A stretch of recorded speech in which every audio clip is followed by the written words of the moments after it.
Hello, everyone, and welcome to the Brand Your Practice podcast, where you get to learn about branding, marketing, and growing your private practice.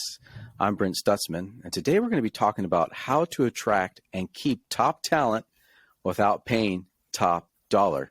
And to help me to do that today is Jamey Schrier. Dr. Jamey Schrier is a physical therapist, former practice owner, author of the Practice Freedom Method, and founder of the Practice Freedom U, a company solely focused on helping physical therapists build highly profitable practices while living the life they deserve. Well, welcome back to the show, Jamey. Glad to be here, Brent. Appreciate you taking the risk to have me back. Well, we had a really good conversation last time, and I'm really excited to talk about this because, man, we are, many of our listeners will know that we are in a massive labor shortage here in America. The COVID lockdowns, the kids not in school, the social isolation has created a massive mental health crisis, especially probably more in the urban than in the suburban areas, but it's really being felt across our whole country. And so what that means is the demand for mental health counseling has never been higher, and practice owners can't find the labor to meet the need that goes along with that. So what that means for practice owners is they have to be able to attract talent without breaking the bank. Because if you're in private practice, margins aren't software margins. They're not super high profit margins. So you have to be really creative. So I'd love for us to just jump in and talk about this topic. How can we attract and keep top talent without paying them top dollar and breaking the bank? Yeah, well, I mean, what you said is spot on. And, the reality is the schools are not producing enough therapists. I don't know the specifics with that because it's hard to find some of these specifics with any of this data, but we all can agree there's not enough licensed professionals being put out there in the marketplace. Maybe there are not as many people going to school. Maybe there's not enough schools or students coming, that they're accepting. I don't know, but this is across the board, whether it's mental health, whether it's physical therapy, occupational therapy. It's just not enough people for the demand.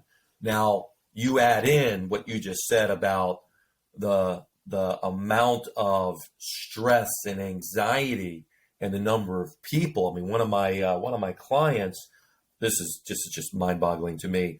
She has, no joke, a 1,400 person waiting list in her group practice. 1,400. Wow. Yeah. And it goes up every week. Yeah. And she has a what most people would say, a very massive, successful business. Mm-hmm. But I just look at her and I'm just like, 1,400, let's see, how much is that? I mean, millions. You're right. Just sitting there. But more importantly, not just financially, but more importantly, you have people just not getting the care that they need. Yeah. So, that's it's just really difficult when you have that many people. Now they're making the stigma of mental health. They're taking some of that stigma away with celebrities. And I was listening to something about who's that one person? I don't think it's Ariana Grande. She mentioned something about her therapist, and then one of the other young singers mentioned something. So they're trying to take some of the stigma away, which is doing what? Mm-hmm. Getting even more people engaged in trying to take care of themselves, realizing that mentally is a part of this. It's not just physical or something else. So, but that's really where it's so difficult to hire because there's just not enough therapists out there. Right. And then you get into specializations. Like you could even go into like marriage counseling, which my marriage counselor is, I think, everybody seems like it has a waiting list, but there's so much demand for marriage counseling now, which is a good thing. And I say it's a good thing because I believe that the divorce rates are lower because all of a sudden you had both parents in the same house kind of working together, making sure the kids are going to school, they're online or whatever it might be. And it's sort of like, okay, we actually want to work this out. Although I'm starting to hear some sign like it's sort of like, well, divorce is starting to pop up again. It's starting, the rates are starting to go up a little bit. That's anecdotally, right. But now we're seeing child therapists. I think the children were holding out long for the parents. They saw what their parents were going through, stress at working at home. and they were holding out. And within the last 6 months, there has just been an explosion. And I'm talking mental health going down to like 4, 5-year-olds. Like it is, the suicide ideation is through the roof.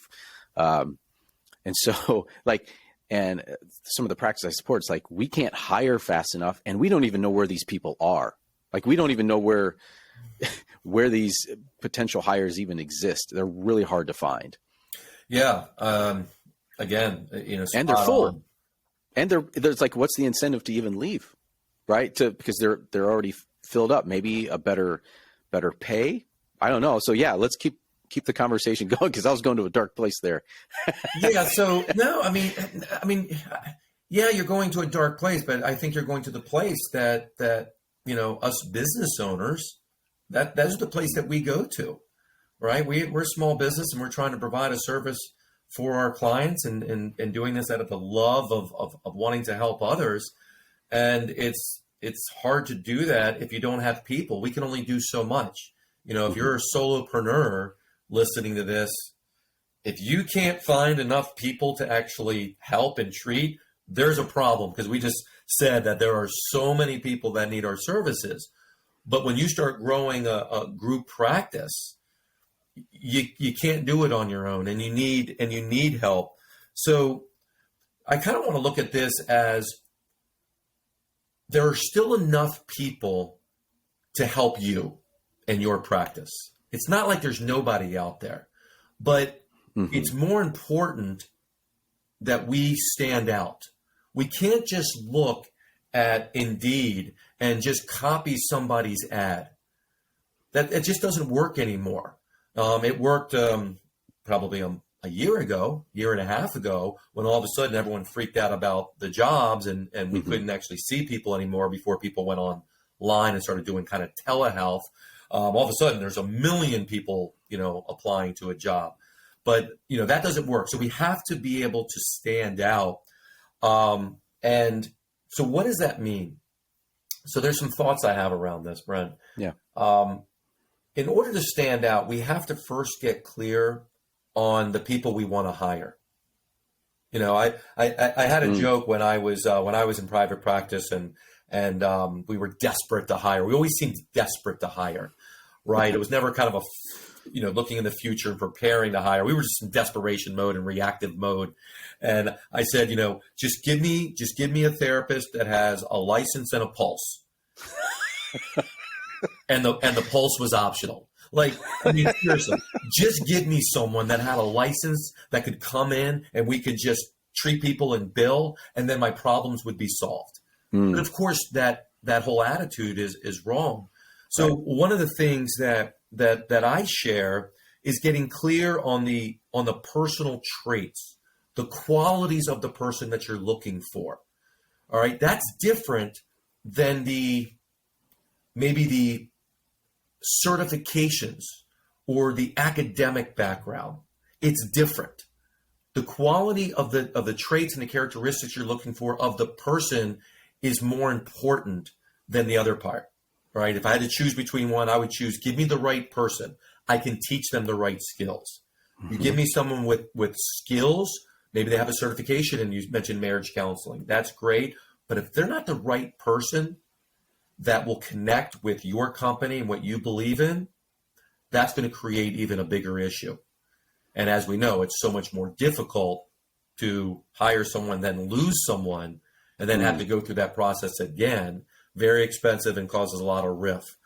So that's just one example. So if you're hiring, let's say, a front desk person, what would be some of the qualities that you'd want for a front desk person? I know this might be rudimentary and basic, but just kind of work with me here. So do you want someone who's outgoing? I would think someone who's outgoing. Do you want someone who's more of a people person? All right. How about someone who's organized, right? Can keep their place together. What about communicative? Someone who's communicative, maybe personable. So everybody might say, well, yeah, of course. I can't tell you, and you might have experienced this, I can't tell you how many people, because I've worked with hundreds and hundreds of people, and I've worked with a lot of front desk people. They didn't have these characteristics. Right. And I'm like, It was like a friend, or they're like, we just need to fill it. Can you just jump in here? a friend, a relative, maybe someone that was willing to accept $13 an hour for the front desk because that's what you're willing to pay. Whatever the reason why, when you ask them to do this exercise, and this is an exercise we have people do, and then you say, well, tell me what you're hired, tell me who's in the position right now, or tell me the other people you've had. It's amazing how it's not this. Mm-hmm. So you're having someone that's in a job that is actually kind of geared up to fail. Because if you're not a people person, you're not organized, you're not communicative, and you have people coming into your practice or people calling in, that's not going to deliver a great experience for your clients and your patients. And it's not going to be something where your front desk really enjoys. Mm-hmm. So you create a kind of a double whammy right there. So that's number one. When we talk about, how do you stand out, you get clear on that person. We're going to kind of put this together as well, but that's number one. The other thing is be clear on what your non-negotiable values are. So a value sometimes could be a kind of a vague word in itself. A value is a belief. So there are certain things that you believe, certain things that you hold dear about the work that you do. And you want to absolutely make sure that this candidate, this person that you're looking for, shares in those values. It doesn't mean they don't have their own values, and it doesn't mean that you guys believe and agree with every value. But you have to share in the values that are most important to you as the business owner. Mm-hmm. So this is like some of the pre-work that you want to be doing, getting clear on the personal traits and characteristics of the person you want to hire for whatever the position is, and get clear on what are your non-negotiable beliefs in the work that you do. Mm-hmm. Yeah. So getting really clear on that whole idea of mission and vision, getting like, what's the world that you're trying to create, or what are you trying to help fix or bring into existence, and finding those characteristics to help you, even from the front desk to everybody else, who needs what characteristics does that person need in order to help you accomplish that mission. I'll share with my listeners. This is just a baseline. If you just need to get started somewhere, I have found that Patrick Lencioni's The Ideal Team Player has like these. He talks about humble, hungry, and smart. We look this for any clinician. Is the person humble? Are they willing to own up to their own mistakes? Do they not have a chip on their shoulder type of thing? This is just the kind of the baseline. Are they hungry? Do they want to grow their caseload? Are they wanting to learn more, right? Is there an initiative there? And are they smart? And it's not book smart, but it's like people smart. Can they work on a team? That's just the baseline, because I think you would agree, because we had a conversation maybe the last time, mm-hmm. is that you're hiring primarily, you have to hire for culture first. What type of culture are you looking to build in your practice? And that should be the driver, not so much the degrees and everything, because anyone can make their resume look really good, but it's really that type of person that you're bringing into your practice to build that team to help you accomplish that mission. Yeah, you mentioned Lencioni's book. I refer to it as PhDs: poor, hungry, and determined. And poor isn't necessarily they're poor, but poor means kind of like to your humble type of thing, mm-hmm. right? They're not full of themselves. Mm-hmm. They're open to learning, right? They want to be somewhere that lets them and flourish and grow. So there's lots of different ways to think of it, but PhD always comes to mind. So I use that myself. I like that. So now we have, like you said, we have some elements now for this job ad.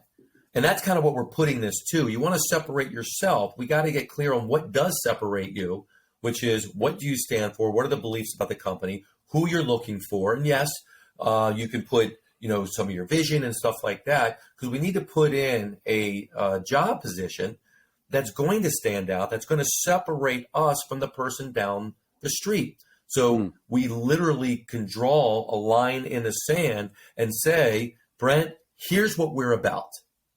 Here's what we believe. Here's the ideal person we're looking for.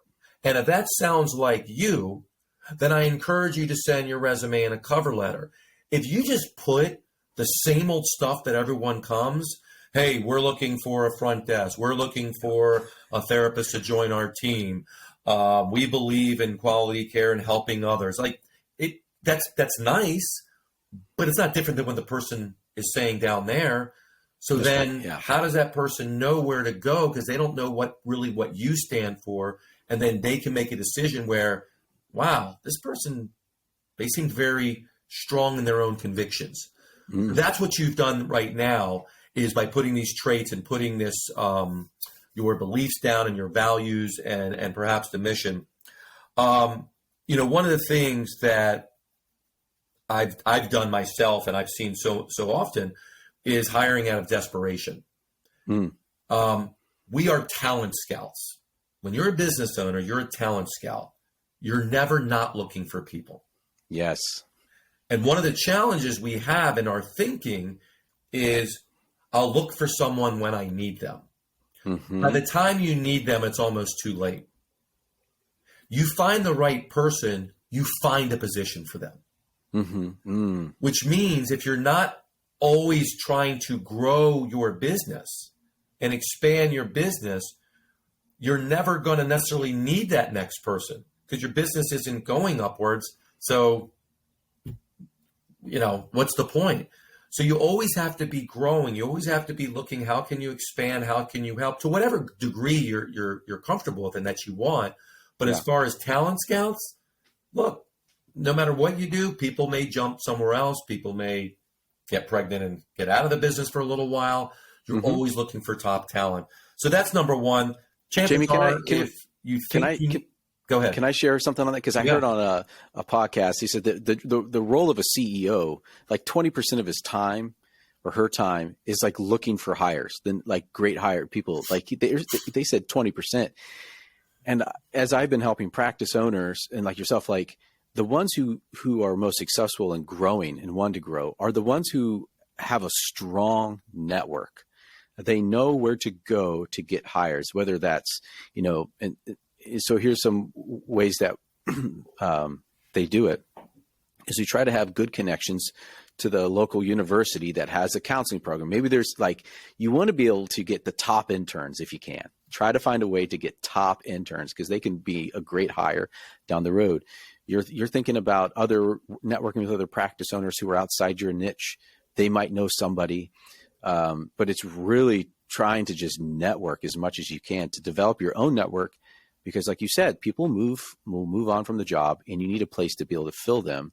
Or you can diversify your team enough that when you do lose somebody, it doesn't crush your private practice. Like it doesn't leave a gaping hole in it. And then you have to hire out of desperation when you shouldn't, but that pool to hire out of desperation is going to be so strong. Yeah. And not only that, when you hire out of desperation, you sometimes overlook the flaws that are right in front of you. And then you go back and we're sitting down and talking about some of your current or past people. And it's like, oh my God, I didn't even realize it. The mind sees what it wants to see. So if your focus is, this person had a gaping hole in their resume, they didn't work for a few years, or they were at 7 different jobs and, oh, it's okay, they probably weren't the right fit. Like, you're seeing all these issues, or they showed up late. Or they just didn't share. They just didn't, the front desk didn't communicate right. Just how they answered certain questions. They were complaining about their previous boss, like all of these yellow and red flags that you just chose not to see. Yes. Because in your mind, I need to get someone in here ASAP. And I'm willing to sacrifice the right person to do that until, of course, you hire that person and you realize, I wish I never went there because it's now going to cost me even more in time and money and frustration for hiring that. So what's the solution to doing that? The simple solution is developing a system. One of the systems that I've created that I share in my book, The Practice Freedom Method, which I want to give at least additional download to everybody listening. It's called Right Fit Hire. So I developed a step-by-step process out of necessity, because we went through so many darn hires, because I did everything which you're not supposed to do. Hire out of desperation, just avoid all the red flags that we're saying, red flag, yeah, whatever. I'm colorblind. I don't see red flags. Come on in. We'll give you whatever you want. So slowing yourself down, right? The saying goes, hire slow and fire fast. Mm-hmm. So having a hiring process will help slow you down. So a process on how to, send out an ad, how to write the right ad, how to do a resume review, how to do an interview properly, separating the interview, perhaps a phone interview, then an in-person interview, maybe a shadowing or working interview. Mm-hmm. It forces you to slow down because of the impulse and reaction that all of us have in that moment of need. Yeah. So having a process slows you down and helps you hire a better person. It's one of the most important things that I ever did, and that I've seen so many other people do. Yeah, I totally agree on that. Can I ask, would you recommend inviting team members from your practice, those who are a part of your practice, to have conversations with this potential hire and then to get their feedback as well? Yeah, well, the answer is simply yes. You want people that are bought in. You want people drinking the Kool-Aid, bought in, willing to walk over the hot coals for you, whatever thing you want to say. You want people that buy into what you said before is culture. I heard a very interesting definition of culture. Culture is the buy-in of your employees of the beliefs of the company. So when we talk about culture, we're talking about people buying in and exemplifying what the belief and values of the company. That is culture. So, and those beliefs, those values are basically the guidelines of behavior of how we act, whether you're there or not. This is how you separate yourself from being at the business 24/7, right? We call that having practice freedom. So to your point, yeah, absolutely. Now, we don't want to have it interview by committee, meaning we don't want 16 people being a part of the interview process. It should be you. Right. If it's a really small company, you. If it's a little bit larger, then perhaps it's your office administrator or someone like that. And maybe you're a part of it, depending on what the position is. But during the working interview or the shadow, that's the time when you're not there to get a sense on how they fit in. Mm-hmm. That's what you're looking for. You can't have them, quote, treat anybody and talk to them. You can't have them do those services during that, but you can see how they engage. Mm-hmm. You can see how they ask questions. You can see how do they have their arms crossed, not talking to anybody? Big sign. Yeah. Right? Do they seem to fit in right away? Like, oh my God, this person fits in. And it's genuine. Your staff knows the BS meter. Yeah. They know if there's something not right with your people, especially your staff that is part of your core, they get it team. I've seen the mistake where you have some of your staff, you're trying to help, you're like, hey, you can be a part of this. And they're having their staff that really don't buy into the company. They're having their own problems within the business. And now you have these people trying to attract other people. That's kind of scary, because good people are going to recognize when there's not people like them in the company. The bad people will be like, sure, I'll come on. This seems like easy. Doesn't seem there's any accountability. You can kind of do what you want. And, when in doubt, you just blame someone else. Right. So, you want to be careful about that. You want to make sure that you have people that, have bought in. But for sure. Good. Great. Thank you. So developing that system is really cool, that process. And like I said, if you don't have one, we have one. It's in the book, Right Fit Hire. It's step-by-step of exactly what to do. You take it, you modify it, you make it your own, guaranteed to help you hire a better person and do it in a process. So it's not just something that you can use. It's something that you can develop and then teach some of your other people, whether they're director or the manager or the office manager or something, to do and follow, which again helps take some of it off your plate as well. I think we all know that it's considerably more expensive to hire someone than it is to just retain someone, right? This is the problem that we have is, how do you keep the good people? And how do you keep the good people? And I say that specifically good people, because there's some people, I wouldn't say a million, but there's some people that may just have to go. Mm-hmm. If it's more than, let's say you have a business of 10. If it's more than one person, there's probably a problem there, right? The Deming Rule. You ever heard of the Deming Rule, Brent? No, I haven't. Edwards Deming. He's this status guy, business guy, all this stuff. He did all the research. And during his research, looking at all different types of companies, the Deming Rule states 94% of businesses' problems is due to poor systems. It's not it's not due to bad people, though. See, when I talk to somebody and I'm like, so what's going on in your business? It's very easy and convenient to attack a person. You attack their character. You attack their this. You attack their that.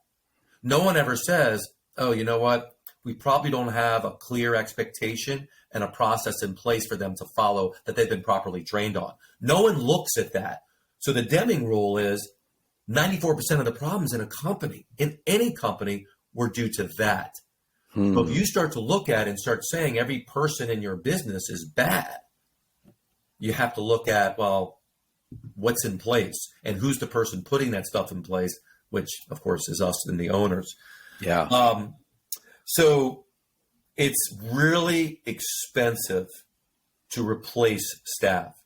Most staff, you're going to have a problems with their productivity while they're with you, right? Some bad staff are probably causing a little bit of drama, the problems that are coming to you. Mm-hmm. Then when you do let them go or they quit, now you have the expense and the time and losing money from people you could be treating because you don't have someone to do it, that you're incurring. And then, of course, when you do finally hire that next person, you have the onboarding and training and ramp-up time. All of this equals a lot of money. And there's something else that happens when you lose somebody. Yeah. It affects the culture and morale of the company, Mm-hmm. right? That's a big one. So I know with our company, there was a time, this is a terrible story, but I'll share it anyways. There was a time where in 1 year, I had 13 people quit. My company only had 6 people. So I had over 200% of my staff quit. So basically, everyone quit, then everyone quit again in less than 12 months. Well, I could keep looking. I could keep looking and saying, well, Brent, he was a bad person. He's not a good guy. That person, she's not that. Eventually, I'd look in the mirror and say, well, maybe it's you. Yeah. I mean, okay, so what was that like for you? Like, man in the mirror, right? I didn't even notice it, Brent. I had a neighbor. We were sitting down. I remember it clear as day. We were sitting down, and he's like, well, who'd you fire this week? I go, what are you talking about? We're having a beer. We just played tennis. We're having a beer. And I go, what are you talking about? He goes, well, every week we sit down and you tell me who quit or who'd you fire. I go, I do? He goes, every week. I go, huh. So I next morning I go to my office manager and I go, can you give me a list of all the people we've hired in the last year and all the people that have left? And then she's like, and here's another one. I'll see you later. And she goes, it's 24. I'm sorry, Jamey. It's 25 now. Here you go. And that's not far from the truth. Yeah. That was the wake-up call. That was the man in the mirror, Michael Jackson moment of, dude, okay, what's the problem? And that's when I started to learn and learn from others, take courses and try things and start to realize there was actually a way to hire. There was a way to treat people and communicate with people. There was a way to meet their needs so they want to stay with you and want to be part of what you're doing. And that required me to do a lot of work myself. And once I started doing that, it didn't take long to actually begin to hire better people and to keep good people. and realizing when you had that, you started to achieve this idea of, we called it practice freedom, of basically having a business that had a great team that operated it day in and day out, that you weren't a slave to. So, it all had to do with team, and it all was in that moment of my neighbor, who's still my neighbor. We joke about it, saying, well, who'd you fire this week? Man, yeah. How demoralizing for you to go through that. I mean, I know when practice owners lose somebody, whether it's just like a punch in the gut, like it's just an emotional roller coaster. And if you can avoid all that, with just good hiring practice, that go a long way. And here's another downside. If somebody leaves because of some toxic thing, whether they didn't like you or the practice, where you now have an ambassador who's not for your practice, leaving the practice, going into the world, right? So there's like PR, there's branding issues, because now they're not a fan of your practice anymore. I have a client that's in the mental health space, and she's had some of these issues, and seeing those negative reviews. I forgot the name of the platform, but she's like, oh, another negative review on Google review or something like that. Those are the hardest. Like Glassdoor. Glassdoor. Okay, something like that. And it's like, oh, another negative review, and it's like, okay, damage control. How do you then respond to the negative review? Because you can't get into a pissing match in a public forum like that. Right.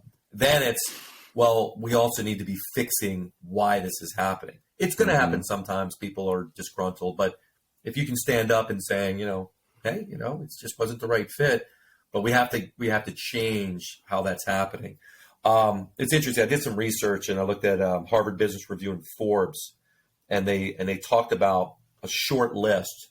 I want to see what your thoughts on that, of what employees want. They want to be paid fairly. Paid fairly. It doesn't mean paid the most, because none of us can pay someone more than what someone else could pay. We wouldn't be in business for long if that was the case. But they want to be paid fairly. And here's the other thing, which I love. They want the work that they do to have meaning. They want it to have purpose. Another thing I thought was interesting. They want flexibility, especially in this post-pandemic world. This idea of you're working 9 to 5 and you get the hour lunch and all that's out the window. They want that flexibility. The area that I work on probably more than anything else with our clients and working with their teams is clear expectations and goals. Brent, this starts with interviewing them. See, when we're interviewing someone and we're sharing, oh, here's your job description, if you even have one at the interview, many people don't, or the job description was written 10 years ago and it's like, here you go. The person reads it and like, okay, can you explain a little bit more what the position is? Because I don't know what this even says. Right. I assume something has to do with actually, working with clients, working with patients. But it really starts in that interview process, making sure that you are always being clear. There's a great saying, I'm sure you've heard this in the marketing world, confused people don't. You've heard that one, right? Right, yeah. It's across the board in anything. Confused people don't. A confused person that's not sure what's expected of them will not be as productive as they could. A confused person will not stay in your company. If they're not sure what they're being asked to do, and they're constantly being, yelled at or saying you're doing it wrong, confused people don't. And of course, in the marketing world, confused people don't purchase. They don't buy. Yeah. So, confusion's the number one enemy of your business. Number one, man. Amen. The other thing they talk about, professional development. How much do we actually invest in our staff? I'm talking more than just your clinical staff giving them a few shekels for their continuing ed.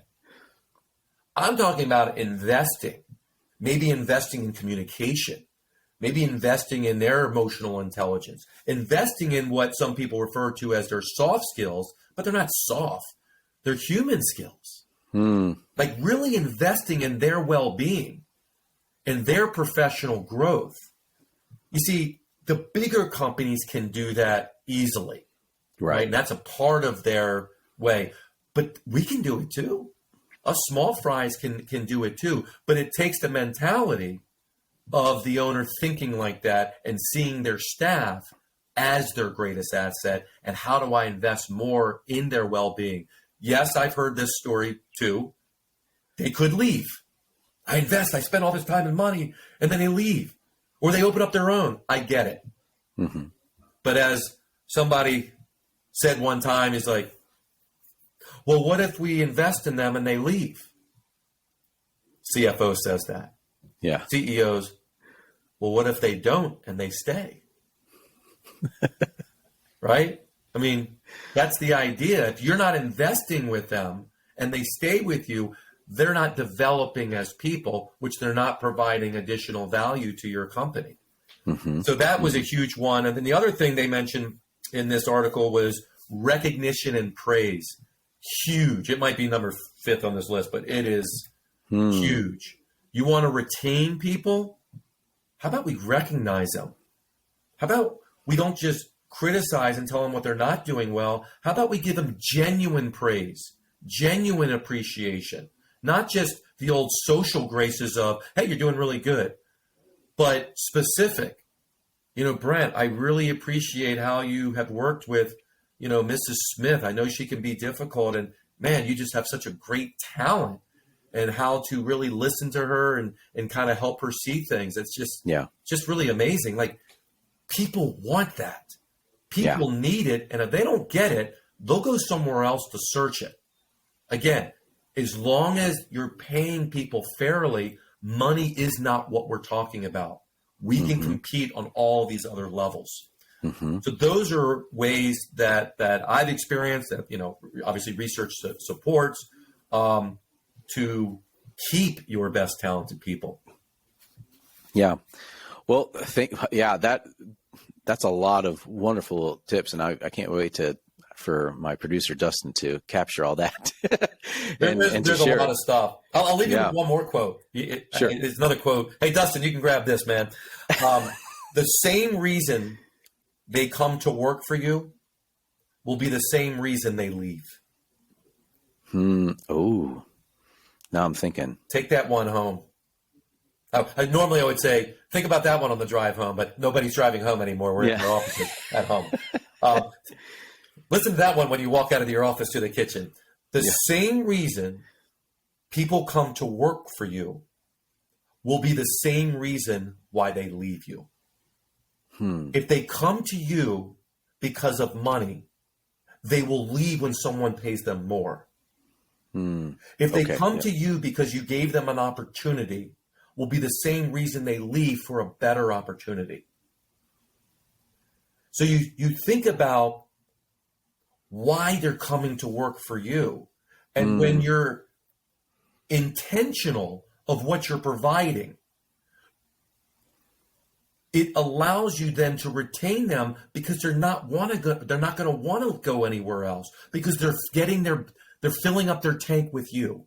Yeah. They're getting what they need from you. As business owners, small business owners in this healthcare world, here's the good news. The bar is very low. You don't have to do much. The stuff I gave you today, if you put in 5% of what we talked about, you will stand out so much from the competition. Yeah. But it does take work that's different than the work we might be doing. Yeah. You mentioned you talk to CEOs and they spend a good portion of their time looking for talent.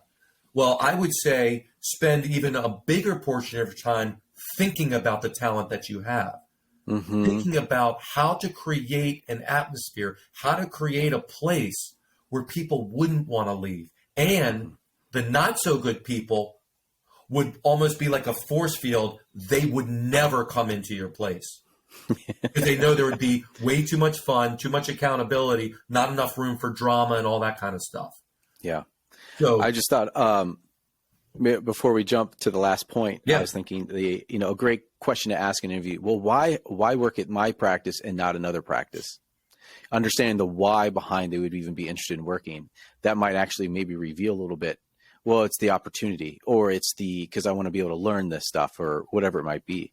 I have why conversations with potential clients, but it'd be interesting to have a set of why questions to ask potential hires. Well, why work for us and not someone else? I do the same thing when we teach, and again, it's in the right fit hire. I put interview questions you can ask. I don't necessarily use the word why, but that's just my own philosophical way. Sometimes why can be attacking, like there's a right or wrong answer. Give me the right answer. Right. So I don't use the word why, but it's the same kind of question. But I would look. I sometimes ask it, what did you really love most about your previous job? Yeah. What do you think is most important in a boss? So I'll talk about some of those positives, and then I'll say something like, a future-based question. If we were talking a year from today, and you told me, Jamey, I'm leaving, what would most likely be the reason why you're leaving? You didn't say you were quitting. Mm-hmm. You didn't say why. So now they have to think. This is a great thinking question. They have to now, and you can't prepare for it. Genuine, honest answers is the only way to do it. Mm-hmm. This is not in a what questions to ask or what be prepared for in an interview.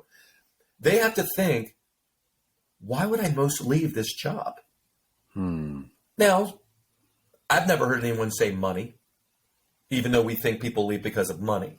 Mm-hmm. I've never heard someone say, it doesn't mean it might not be true, but I've heard things like, if I wasn't being treated well, if I wasn't being recognized for the work I was doing, if I wasn't being rewarded for the work I was doing. And of course, my next question would be, tell me more about rewarding. Yeah. Instead of assuming I know what they meant. So it's a great conversation starter to see. One of my employees, she was a clinical director. I was hiring for my clinical director, and I asked her this question. And she goes, because my husband was going to be relocated because he was in the military. All of a sudden, now I know the husband's in the military. And I'm like, that's cool. What do you do? Where do you go? And guess what? 3 years later, she goes, my husband got relocated to Germany. I said, that's awesome. But I had her for 3 years. Yeah. She was phenomenal. But that question allowed me not to be surprised and for her to give me as much advance notice as the military gives you to then prepare for the next person. So, yes, there are very specific questions we can ask to really understand how the person thinks, what they like, and whether their answers are aligned with what we believe in. So I'll leave you with a couple of things here, your audience with a couple of things. We talked about characteristics. We talked about traits. We talked about qualities. We talked about really being clear in what our values are and putting these into the ad, right? So at Schrier Physical Therapy, we believe in integrity, meaning this. We believe in lifelong learning, meaning this. The type of person that would be best suited for this position would be someone that shares in these beliefs and also is outgoing and fun and just loves being people, whatever. Okay, right. Here's how you then connect it to the interview. The interview's then connected is what most attracted you in the job offer. What resonated with you? So you're putting it out there, and they obviously sent their resume. Where people don't always connect it because the resume or because the job, the ads are just the same as every other freaking job out there. Right. Is you put specific stuff in there. The answers that you're going to love getting are the ones, well, you talked about the type of person, you talked about some of your values in here, and that's me. Wow, really? Tell me more. And then they start sharing it, and all of a sudden you're getting excited because you realize this person shares in what you're about. Of course, you then have to have the basic skills and whatever of that. That's a part of it. But that's the part where you're like, this is the right person. Then it's figuring out where they need to go in the company and all that. So that's how you're connecting some of this stuff, the qualities and all that, to the ad, then connecting the ad to your interview process and really getting a clear heck yeah or heck no of whether this person is a good fit. And then you move forward and discuss the offer and all that kind of stuff. Oh, man, that's so good. Can I just quick little sponsor break here, and then we can get into the wrap up for if you have anything else to share, Jamey. So, so before we go on, I want the listeners to know that I have this resource It's called the 5 website items every practice needs. And we just talked about this a little bit. The number one enemy of your business is confusion. The number one enemy of your website is going to be confusion. So I put together this little PDF, 5 website items every practice needs. Now, here's the thing. You want your website to turn, to do the selling for you. It should be a 24/7 selling engine. So go to brandyourpractice.com and go to the free resource link. It's on the top of the page, and it'll take you to another page where you can download this free resource, and it will help you figure out, what do I need to have on my homepage specifically to eliminate confusion? I look at websites all day long, not all day long, but I look at a lot of websites, and a lot of times you're going to have a lot of tiny print. Everyone thinks that their practice is so unique, they have to tell everybody every little detail about it. Yeah, Jamey, you're shaking your head. Yeah. And so lots of tiny 12-point font all throughout the page. And when I want to be mean, I'll say, no one's reading this. Your grandma's not even reading this. Like, no one's going to be reading this. So why is it here? It's just adding to the confusion of your website. And when you confuse people, you're going to lose them.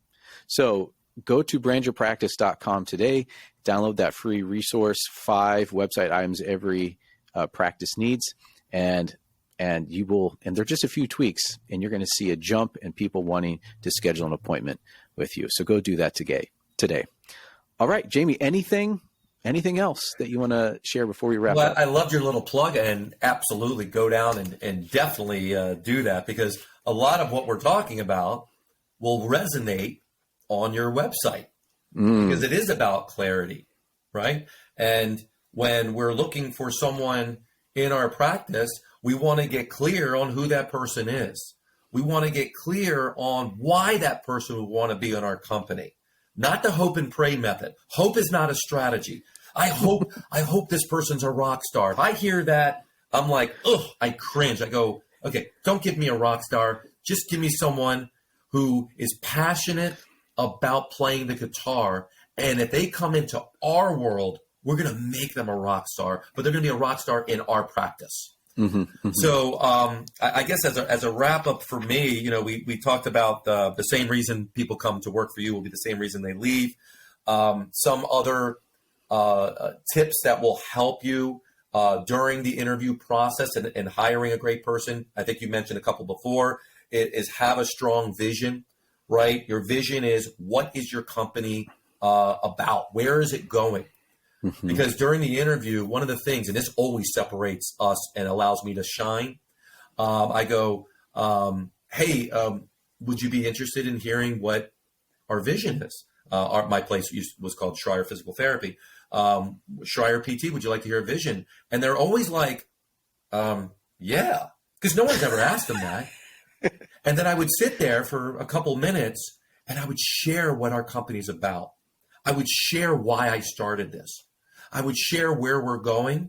And I shared how this person could be a part of this movement.